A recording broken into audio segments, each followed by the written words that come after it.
Okay, so good afternoon. It's just gone 3:30 in the afternoon here in the UK.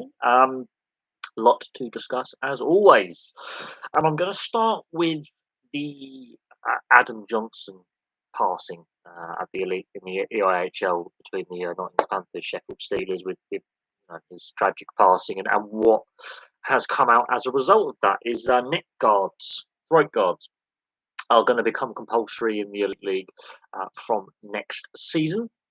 The National League and below will have them automatically because they have a different governing body, but the EIHL are going to make neck guards compulsory. For the rest of this season, it's a voluntary, up to players' choice. The individual player can choose whether they want to wear a neck guard or not. They're made of Kevlar.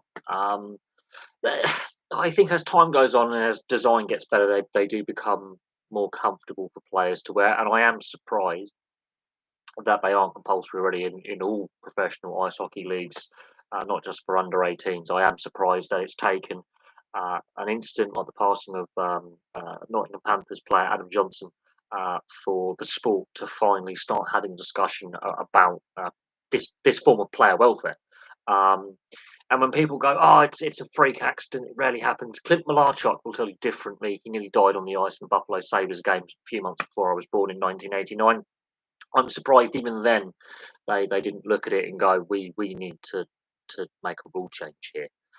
There was a collegiate player in the NCAA who died last season of a similar incident, and one of my friends who plays for a team in the UK had a similar incident where his neck actually was cut, and he was very lucky that it was only a very slight graze, and that it didn't go much deeper. Otherwise, we could have been discussing a very similar incident a year prior. So I am surprised. I think there's about 3 or 4 players who've had the nasty injury who've survived, and of course, unfortunately, Adam Johnson didn't. But I am surprised it's taken nearly 34 years. Was excellent, but well. Um, I think the kick out is intentional. Well, what is interesting is there was a game in the Elite League a few years ago, and this made news in North America with a similar incident where there was a coming together. These two players clearly have got bad blood, whatever. And this is a previous game. I think it was it. I think it did involve Sheffield. I think it involved Belfast, and it was a very yeah, it was a Sheffield Belfast game. Was it Nottingham? I know the Belfast Giants were involved, but it was a very similar incident where one player's knocked to the ice and he kicks out at the opposition player and does make contact with his chest. He kicks out. Both players were suspended and subsequently one player was ejected. This is, I think, back in 2017 or 2018. Back then, so it's pre-COVID. Now, I haven't seen the footage of this incident, but I've seen enough crap online. Even when the Panthers organisation came out and said, "Look, while the corridors investigation is going on and all this, please stop." And I've seen it on various social media fan groups, which has become quite nasty. There's been death threats to the player and his family. There's been a lot of hate mail towards both teams, actually. Um, and the league has taken a lot of crap as well because I think it's Pet Grieve. I think his name is. He's the most penalised player in the league as of last season, so he's quite a penalised player. Now, I think Petgrave is his name. Well, look, Wayne Gretzky obviously played when Clint Malarchuk was playing in the 80s, and people forget Malarchuk when he died on the ice. His comments in the ambulance are quite interesting because he did state, "Can I be fit and ready to go for the third period?" I think he had like 200 stitches to his neck, and he was playing again 6 weeks later. But he wasn't the same as a player. Even though he's a goaltender, wasn't the same as a player after that. Um, but yeah, I'm surprised it's taken, and that was live on national TV in the US, primetime TV, and that happened. Um, and this is when the Buffalo Sabres were a good side as well. So this is a big thing. I am surprised. I mean, if you've got a player of the standing in the game, an ex-player like Wayne Gretzky, who's also been a coach as well, he's had to coach players. He was a coach of the Coyotes many years ago. When you've got a player who is basically uh, the greatest player of all time, you can debate that in the comment section, but basically is considered the GOAT.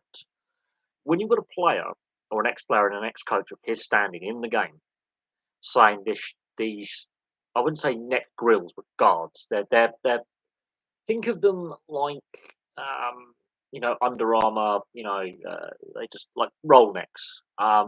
When you've got a person within the sport of that standing saying this should be a mandatory rule change, he's not saying stop fighting. He's not saying stop the big hits. He's basically saying this should be a mandatory piece of kit that players wear. I mean, and Gretzky was not really a dirty player. He was the most skillful player the game's ever seen. He didn't really try the big hits, didn't need to. But when you've got a player of his standing in the game, an ex-player and an ex-coach who's coached players saying this should be a mandatory thing, I think the NHL and the IIHF need to take notice. It shouldn't just be for one smaller professional league to say next year we're going to go mandatory, and then the governing body of the leagues below that saying they're mandatory as of now, as of immediate effect. Where there isn't money in the game. There isn't money in ice hockey in the UK. It's a woefully underfunded sport. When a sport which doesn't have a lot of money is saying we've got to make a massive rule change, it's going to cost money because it will. It will cost money. These items of equipment aren't cheap. Um, that tells you something. But the NHL has said it's still going to be recommended, but it's up to player choice. Now, when you've got a player like Anze Kopitar, for example, saying, I'm going to wear it, I'm going to give it a go for the next 4 or 5 games, openly in training, and then when he's interviewed after training session, he goes, you know what, I'm actually going to give it a go for the next couple of weeks, see how I feel with it. But I do think player feedback is important. You may notice I'm not drinking Monster. I've gone for Rubicon. I'm deciding to mix it up a little bit. I've been drinking too many energy drinks lately, and it's affecting my sleep. So I'm going for a sparkling fruit juice mango. There you go. Should it be mandatory? I think the discussion needs to be had, but I've seen a lot of things online when this has been brought forward about net guards. There's a lot of, especially American fans and fans from the Toronto area, going, the game's is going soft, and it's the pussification, as if wanting to keep players from getting seriously injured unnecessarily is somehow effeminate.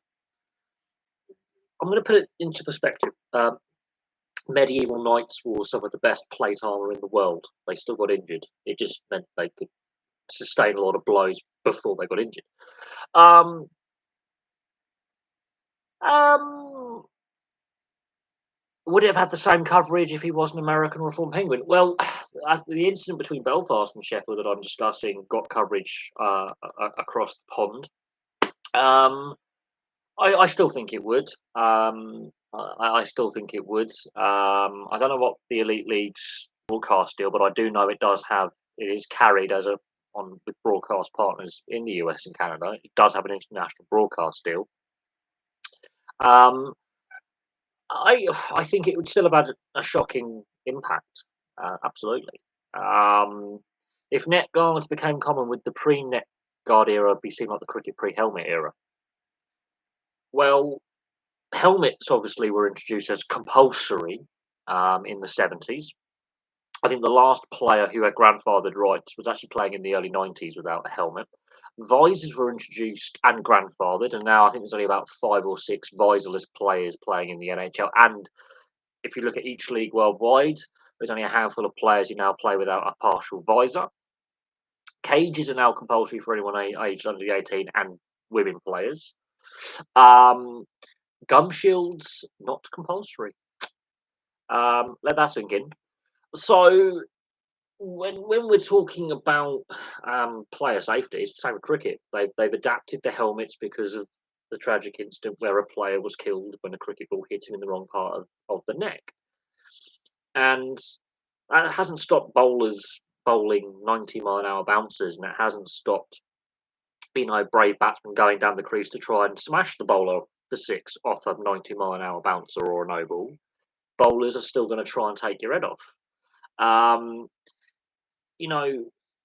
The rugby union and rugby league has now outlawed certain types of tackle because they're seen as dangerous and quite grubby, to be fair, like the spear tackle or the cannonball, where that you deliberately target a player's legs at the knee joint with force. They've been outlawed. So uh, they've now technically banned fighting in rugby league. Rugby union went that way years ago. Still happens, but players are now more punished. The NFL have brought in rules to protect the quarterback or protect the punter if there's a punt return. The punter is possibly the weakest armored player on the field. Um, so rules have changed and adapted for player safety. It doesn't mean the sport is any less brutal than it was before. Um, so I think they brought in helmets, and then they grandfathered the rule where if you were playing pre a certain, I think it was pre 1978, or if you played your first professional game pre that season, you didn't have to wear a helmet compulsory. Um, so in that regards, I don't know, but I think look, you can still fight in ice hockey. You don't get suspended for fighting unless you're third man in and it's a game misconduct. Um, there's still some brutal hits. The speed of the game has changed. The game has evolved, but they've brought in safety features every so often. The fact that there's resistance to keeping players as safe as possible, whilst allowing them to be as brutal as possible in a brutal contact sport, is a head scratcher to me. Really is a head scratcher to me. I look at the Department of Player Safety in the NHL, and then of course all the other subsequent professional leagues. When there is foul play, there's no consistency. There is no consistency at all with some acts of foul play with deliberate head contact or deliberate slow footing, deliberate, slashing to the back of a player's legs, deliberate knee on knee actions.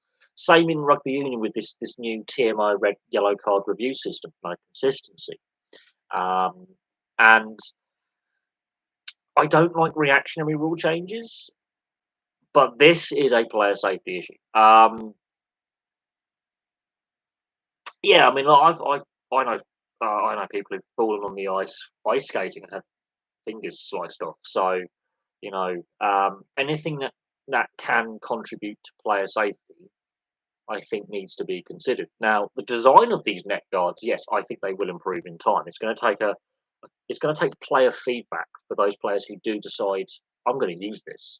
But what is noticeable is this macho style of oh, I'm not wearing that, and it starts at junior level. And a lot of players have said as soon as they hit 18, they weren't required to wear it anymore. They ditched it because they were getting basically bullied for wearing it by older players when they were at training camp or when they were going through the juniors, maybe into the NCAA or maybe into the minor leagues. They're 18, 19, and they were getting basically, what was it? They were getting targeted by the players in a character building way, which is bullying, which is, when and of course the comfort level when you're growing, when you're in your junior levels between the ages of like 11 and 18, you go through growth spurts, so they're not very comfortable. So I do think the design of them is going to have to require player feedback. It's going to have to require it. Now, player feedback when it comes to rule changes and also equipment changes, depending on the sport, is vital. Equipment development. So when Adidas came out with the Predator boot, I forget the Australian football player who came up with the design of the Adidas Predator boot, but Adidas at the time were basically bankrupt. He was an ex-player, and he basically came up with a new design of football boot. It's now the most successful football boot ever sold. It spawned a generation of designs, and the current design is not my favourite, but it's a fantastic piece of kit. Um, that was an ex-player helping with the development of a piece of sporting equipment that is now, an iconic Adidas brand, which is the Predator line of rugby and football boots. They are fantastic. I wonder if there's a counterpoint that a neck guard has to be moved in medical emergency, making play more dangerous. It's probably going to be one of those easily removable items with a fail-safe remove system. You have it. They do have the medical scissors have to be able to cut through it. Now and I would go along the lines of the Kevlar denim motorcycle jeans that are meant to survive a slide. Um, I've got a pair that survived more than one slide, and I still have them, and I patched them together, and they are very, very comfortable. I think, and they have to be designed where the paramedics have to be able to cut them off you, and I can attest to the fact they have been cut off me. Um, I think there was similar instances in F1 regarding the Halo, but people like Grosjean, Hamilton, and Jude. Um, Actually, in Grosjean's case, part of the reason why his car caught fire is part of the Halo ended up going into the fuel tank. The Halo, there is issues with visibility with it. We are seeing a lot of unnecessary collisions where peripheral vision is impacted by having a bar in the middle and then this thing going around the top of your head. As When you see the onboard cameras, you can see it actually impacting vision a little bit. There was possibly more like maybe a Spitfire style cockpit, maybe the way to go. Where you have that. What's the type of glass? Not plexiglass, but the old World War II style cockpits and the current fighter jet cockpits, where you have that clear, cockpit glass thing. I think that is it plexiglass or is it fiberglass cockpit thing, which is completely see through. I think that may be a better way to go than the Halo. But I remember in the 90s when, following Senna's tragic part and Ratzenberger's deaths at Imola, um, they made chicane changes at Tamburello on the Imola circuit, and then McLaren in the '94 season had a very sharp, pointed nose. And of course, Mika Hakkinen had a horrific accident with that McLaren car in the 90s. Was it 94, 95? Mika Hakkinen had a horrific accident, and then part of the problem was the aerodynamics of that pointed nose cone. And so they were banned in 1996. And then there were some other changes made to F1 cars. The current F1 cars, I don't like some of the aero design, and they're so big now. You can't go around Monaco, for example. The cars in the 90s, when Olivier Panis wins at Monaco in the rain, for example, are a third smaller than the current cars. But that's a debate. In regards to um, various design changes to cars, I mean, you look at rally cars now. There was a reason why Group B Rally they had to change the rules. Drivers and spectators, but drivers were dying because the cars were very, very unstable, um, and would oversteer and understeer straight off, you know, a curving section, let's say a chicane, where they just would not turn. And the RS 200 was the car that ended Group B Rally. The old school rallying of the 80s. The RS 200 was a badly designed car by Ford, was very, very twitchy, not the best handling, and it killed a lot of people. So they had to change the design rules. Now, the current rally cars, I would argue, are faster, but they do handle a lot better. They changes to roll cages, the hands device.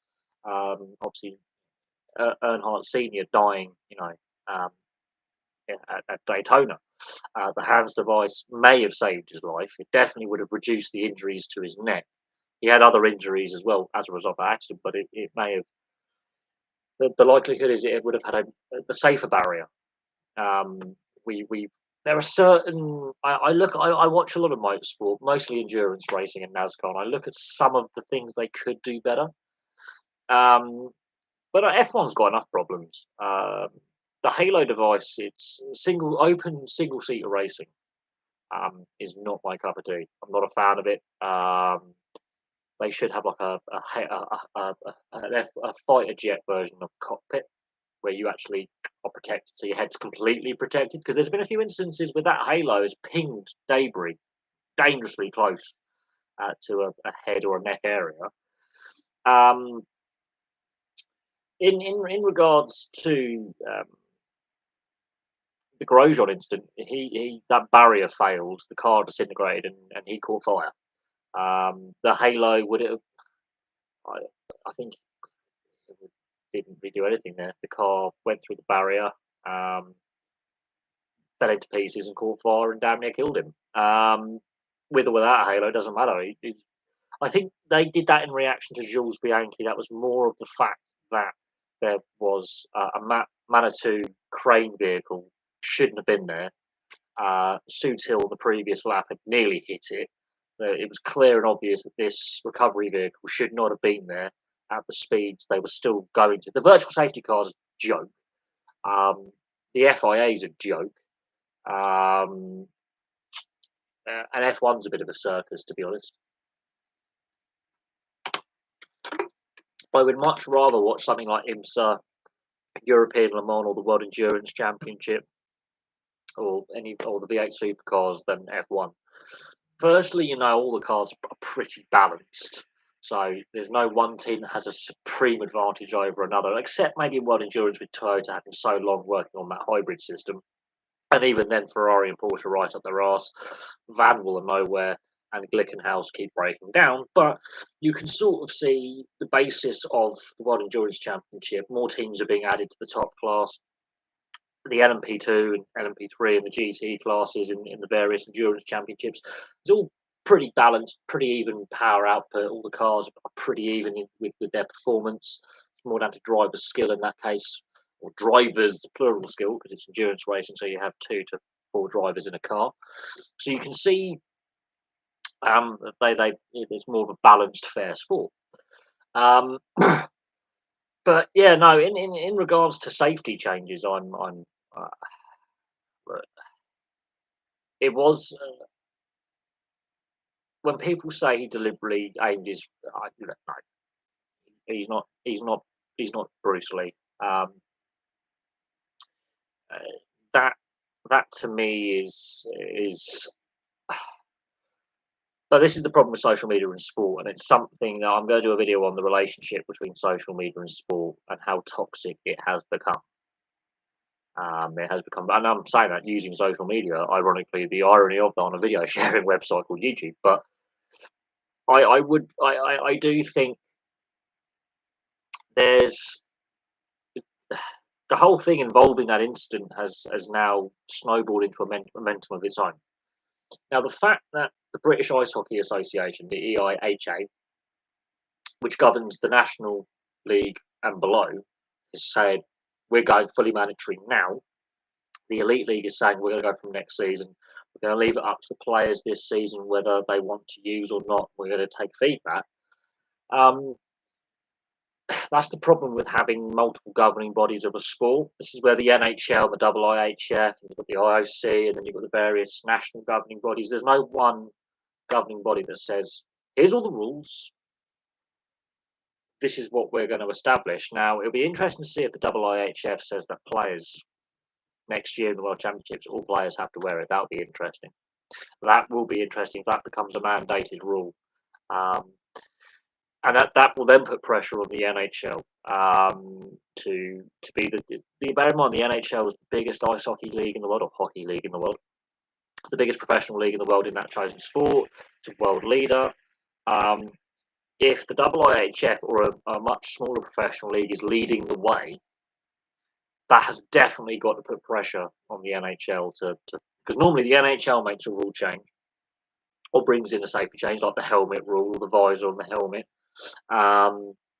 And other leagues go, well, we're going to be acting in accordance with the NHL and the North American leagues. We're going to follow their lead with the change to overtime, to 3-on-3 overtime, and the change to how certain types of penalty are called or certain referee. When the NHL leads, other leagues follow. Now, the fact that lesser leagues are now saying, lesser governing bodies are now saying, this is going to be a mandatory rule either immediately or from next season, that has to, in my mind, has to put pressure on the NHL to act.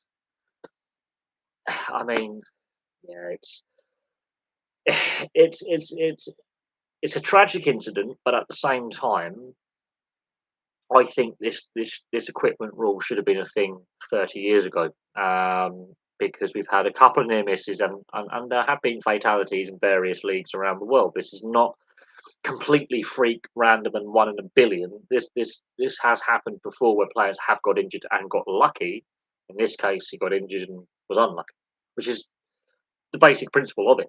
I don't want this to completely dominate the discussion, but yeah, I do think the NHL at some point has to. I think the IIHF will will definitely bring that rule in, which then will impact the Olympics, and then the IOC has to have that dialogue. And I think other leagues in Europe will probably go the same way as well. Um, but we'll see what happens. Yeah, in cricket, it's an interesting one with their helmet rules because I have still seen a couple of players in T20 at, when they're facing spin bat without a helmet. Now, again, how long that goes on for? I remember I forget the New Zealand